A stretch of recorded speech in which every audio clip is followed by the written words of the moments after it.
Welcome to part 2 of my Luke Skywalker Character Analysis. If you haven't seen part 1 yet, then I highly encourage you to do so. I'll throw up the title card and place a link in the description to it. In today's video, I'll continue my case for Luke as the greatest Star Wars character, looking at his role in Episode 5. So without further ado, let's get into it.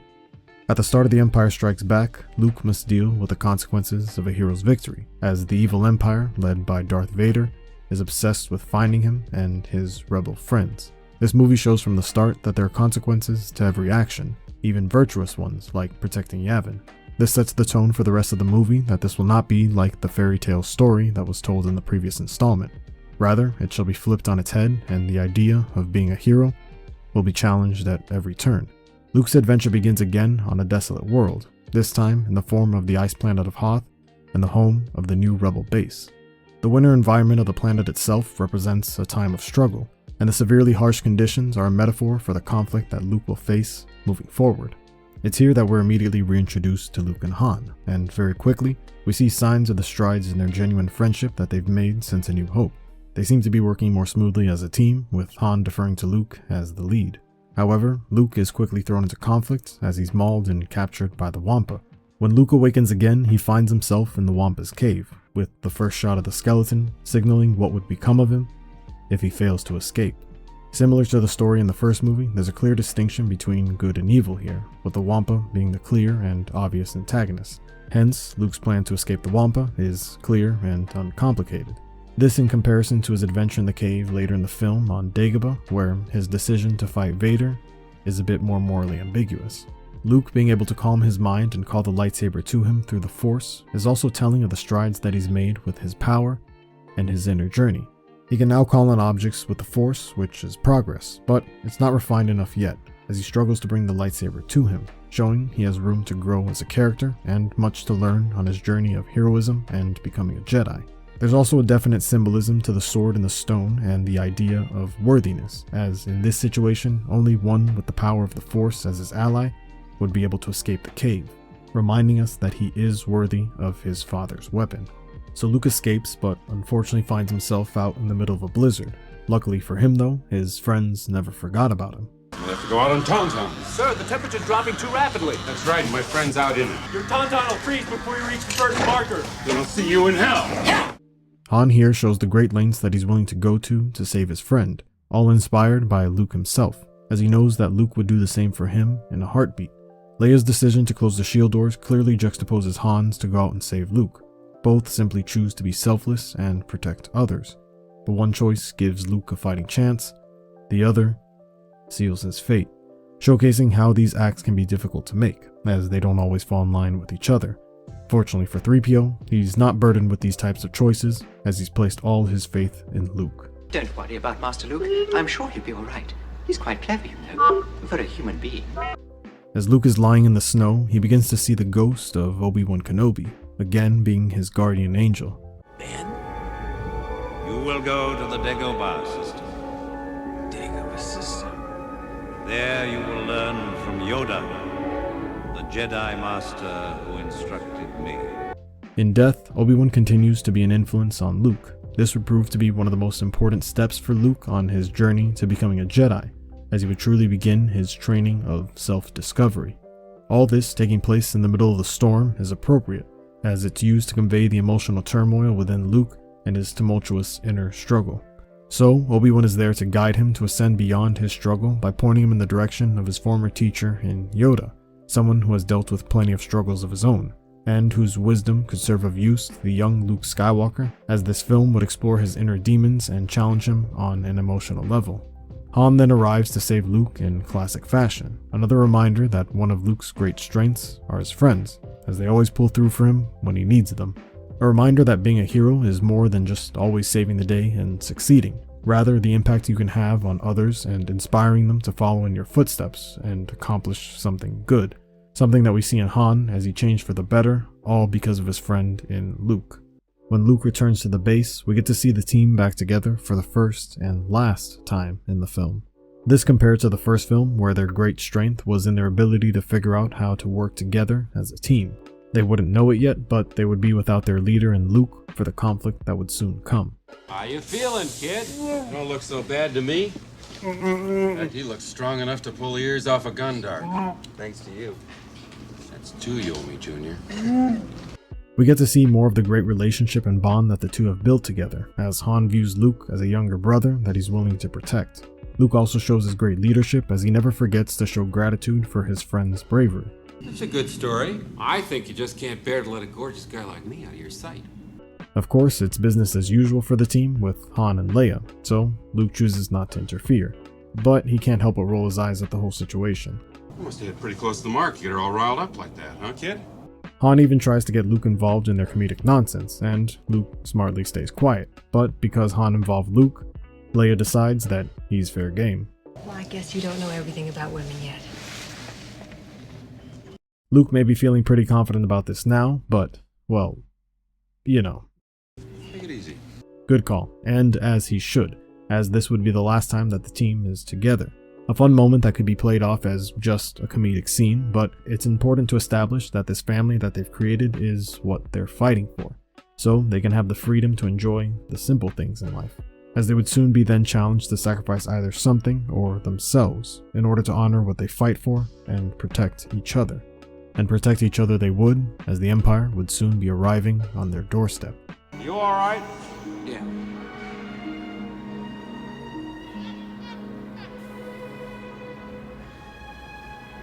Be careful. You too.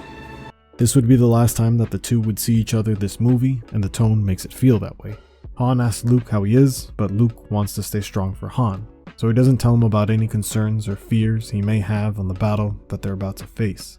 As a hero, Luke chooses to be brave and face his fears. However, he chooses not to share the burden bestowed upon him with others. Basically, sometimes we can put the weight of the world on our shoulders and forget that the same way we would be there to support our friends when they need us, they would gladly return the favor.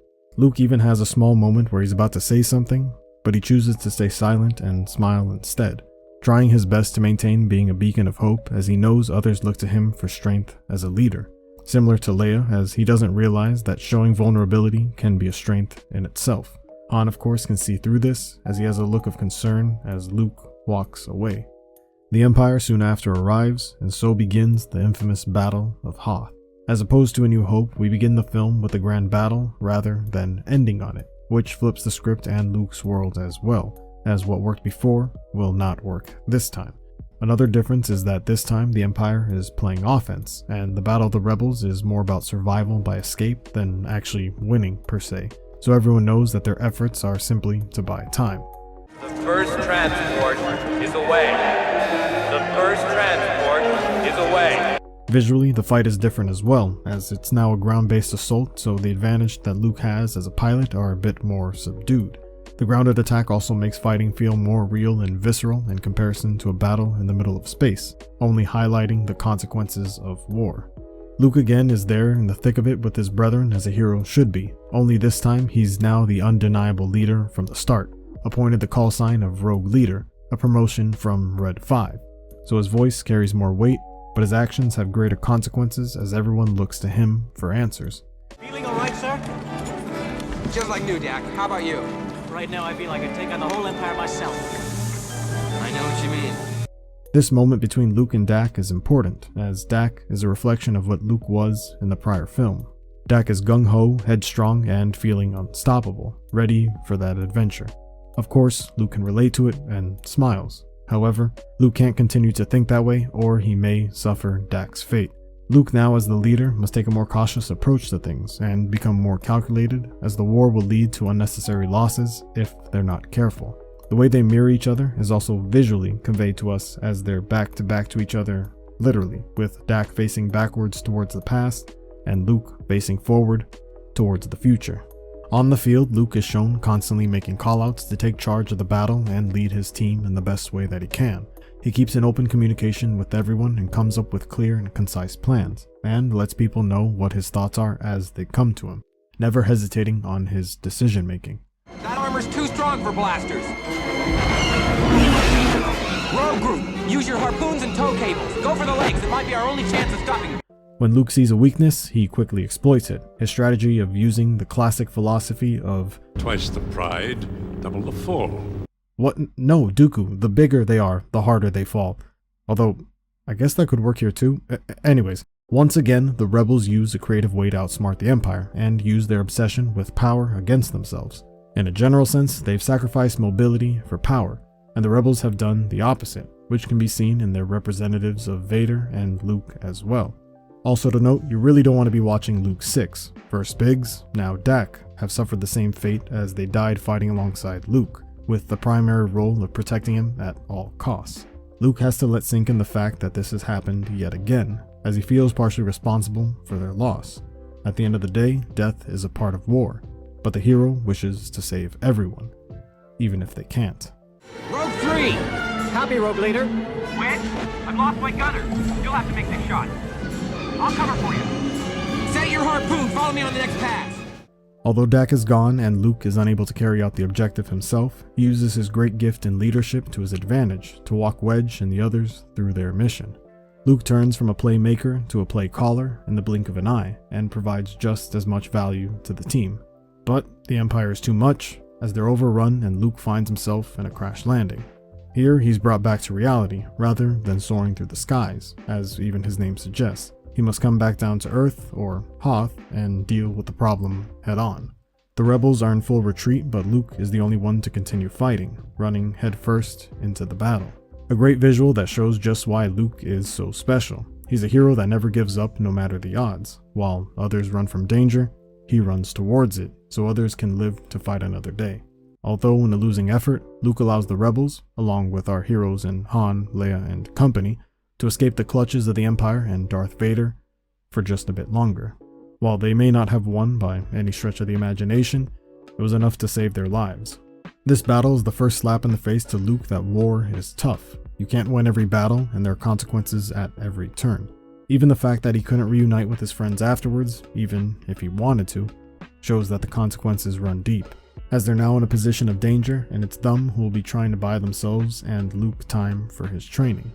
Of course though, this is much tougher for Luke, as he always wants to make the sacrifice for others, not the other way around. So, Luke must begin to learn the balance between selflessness and being self-interested with a greater purpose in mind.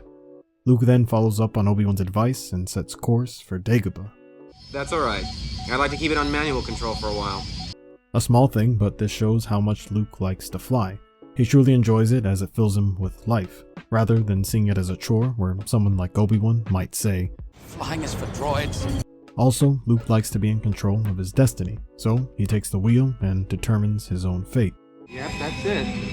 Dagobah. No, I'm not going to change my mind about this. I'm not picking up any cities or technology. Massive life form readings, though. There's something alive down there.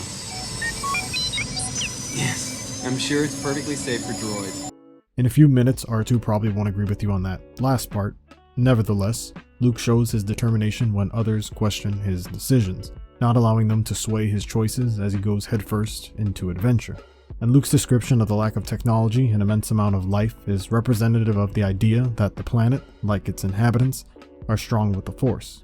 Like Hoth, we see that Dagobah represents the struggle in Luke's journey. As a swamp, it's an environment where movement is difficult and our vision is clouded, similar to the relative stagnation in his progress without a mentor to guide him on his training. Luke then finds himself again in a situation where he's crash-landed, being grounded to reality and a representation of the failure he'll have to overcome and deal with throughout the film, as learning to pick yourself up is the hard part. This crashing is also a representation of how his characteristics can not only give him flight, but it can also cause him to crash and burn, which is why Yoda is so important, as he's there to point out these strengths and flaws to him directly. If you're saying coming here was a bad idea, I'm beginning to agree with you. This is a direct reminder of Luke's impatience and his ability to quickly judge and assume things about others. There was a bit of this in A New Hope, but now it's on direct display. He has a predisposed concept about the Jedi and where one would spend his final days. Admittedly, Dagobah is not the most attractive world to vacation on, but it, like Yoda, is more than what meets the eye. So Luke's first lesson has already begun, and he doesn't even realize it yet. R2, what are we doing here? It's like something out of a dream, or I don't know. Maybe I'm just going crazy. Luke is already expressing further doubt, as he seems to be losing hope in the place that his old master sent him. The idea of Dagobah feeling like a dream further explores the concept of it being so strong in the Force and filled with life, as its strength comes from nature rather than the man-made technology. The place doesn't even feel real at times, and that makes Luke uncomfortable, not realizing the beauty in this, as a dream is where anything is possible. But he thinks too much in reality, and as Yoda would say, with what cannot be done. Dagobah is a place that is built for one to expand their mind and reach out to all possibilities. Now all I gotta do is find this Yoda. If he even exists. Since his arrival, Luke has taken a more pessimistic approach to this whole experience. Again, he's expressing doubt in Obi-Wan's words. It's really a strange place to find a Jedi Master. This place gives me the creeps. Just the idea that a great Jedi Master would be living in a swamp is a surprise to Luke, showing that living in humility can be a powerful tool not to become attached to materialistic possessions. Luke probably imagined something more akin to the Jedi of old, and expected to find a great Jedi temple in the middle of a beautiful city-like planet. Still, there's something familiar about this place. I don't know. I feel like we're being watched. Oh, wait, put your weapon. I mean you no harm. I am wondering, why are you here? Luke is the first to draw his weapon, showing a bit of an aggressive approach to meeting new people, where Yoda is defenseless and curious about others, a parallel of using the Force for attack versus knowledge and defense. Luke starts off on the wrong foot as he chooses to attempt to make an enemy out of Yoda rather than a friend, not realizing the value he can get from gaining knowledge from him, simply with a more welcoming and open mindset. I'm looking for someone. Looking? Found someone you have, I would say. Right. Yoda shows his quick wit right from the start, and even though this annoys Luke, Yoda does drop a hint of his intelligence with this. It can be said that Yoda is deceiving Luke here by not just outright saying who he truly is. But this is an important test for Luke to learn patience and to treat others as equals, to see the greatness in everyone and not just by their appearance, as this would provide him allies in the future. Help you I can. Yes. I don't think so. Luke is dismissive of Yoda purely off of his appearance, and maybe his speech pattern. He's looking for someone and a resident stumbles upon him. He should accept the help as they would know more about their home and its inhabitants. But Luke arrogantly rejects this help. I'm looking for a great warrior. Oh! Great warrior. Oh! Wars not make one great. A line that encapsulates a lot of the failures of the Clone Wars in general, as the greatest warrior Yoda knew in Mace Windu was just as blind as he was to the greatest threat in the galaxy. Yoda here is reminding Luke that greatness comes from more than just winning a battle or a duel, but from within. This of course is the opposite of what Luke thinks at this time, because his greatest victory yet was from a battle of war, and he has an idealized and romanticized version of what the Clone Wars were and their heroes, in particular, his father.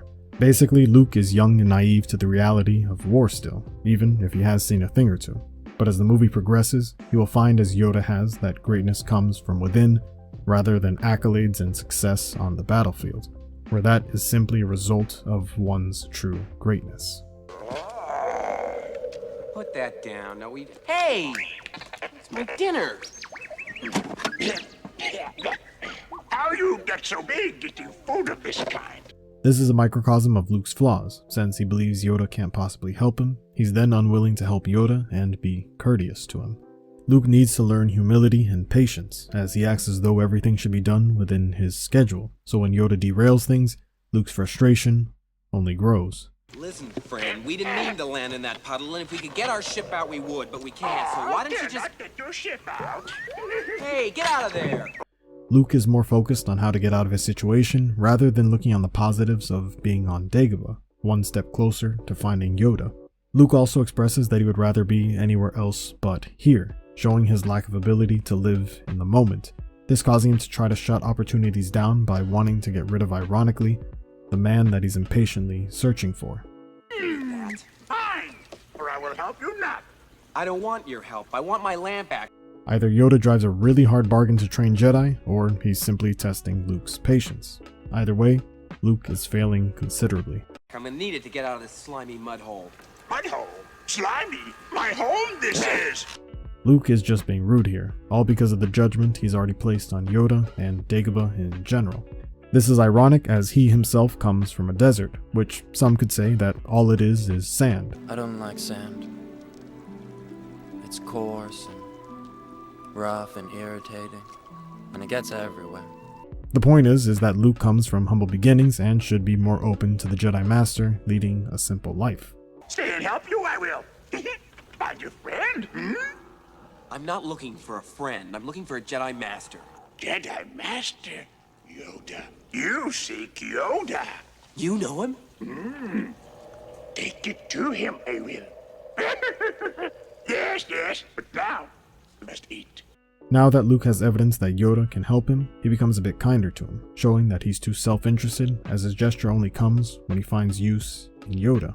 Overall, this scene shows Yoda testing Luke's judgment and a bit of his patience. Luke has shown before to underestimate others, and it shows up again here severely. So Yoda acts as a simple resident of Dagobah rather than the great Jedi Master he imagines, because Luke should be treating him the same in either case. But similar to how he thought Obi-Wan was just some old hermit out in the desert, he now thinks the same of Yoda, not realizing the parallel of his old master. Look, I'm sure it's delicious. I just don't understand why we can't see Yoda now. Patience! For the Jedi, it is time to eat as well. Good food, good. How far away is Yoda? Will it take us long to get there? Not far, Yoda, not far. Patience, soon you will be with him. Luke still hasn't put the pieces together of who this stranger is, as all his mind is set on is Yoda, and Yoda tries to get the most out of Luke before revealing his true identity. Why wish you become Jedi? Mostly because of my father, I guess. Luke's response shows that he clings to the idea of being like his father, and as Obi-Wan would say, On some damn fool idealistic crusade. basically, Luke is still looking for adventure. Father? Powerful Jedi was he. Powerful Jedi. Oh, come on. How could you know my father? You don't even know who I am. No, I don't even know what I'm doing here. We're wasting our time. This is the last straw as Luke loses his temper, as he still only looks for what he can get out of the situation. I cannot teach him. The boy has no patience. He will learn patience. Much anger in him. Like his father. Yoda is disappointed. He was hopeful that Luke would be more patient, because his father sure wasn't.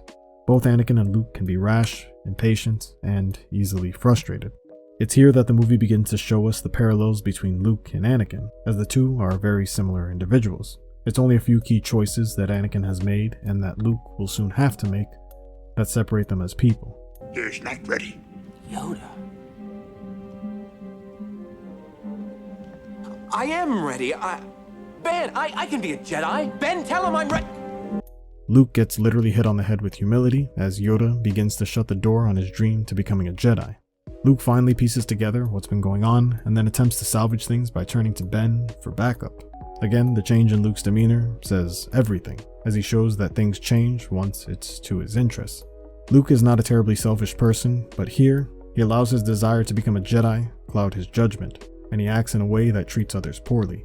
A Jedi must have the deepest commitment. The most serious mind. This one. A long time have I watched. All his life as he looked away to the future, to the horizon, never his mind on where he was, what he was doing. This quote is a reminder to be in the moment and not let things pass you by, as it can also lead to foolish decisions. Instead, it's better to do what you can with the cards given to you, and not worry about what you can't control. This being something that Luke's father once suffered from. In general, this line encapsulates Luke perfectly, as he always has been searching for that adventure, but never looks to the consequences of his actions, as he can miss out on the moment. Adventure. Excitement. A Jedi craves not these things. You are reckless. Essentially, he still wants to play the hero at all times, but he'll find that being a Jedi is so much more than that. He is too old. Yes, too old to begin the training. But I've learned so much. He finish what he begins. I won't fail you. I'm not afraid. You will be. You will be. Yoda reminds him that fear is inevitable, but he must learn to overcome it and make the right decisions, as a man can only be brave when he's afraid. This leads perfectly from the lesson of patience into the next lesson, as it's all about fear.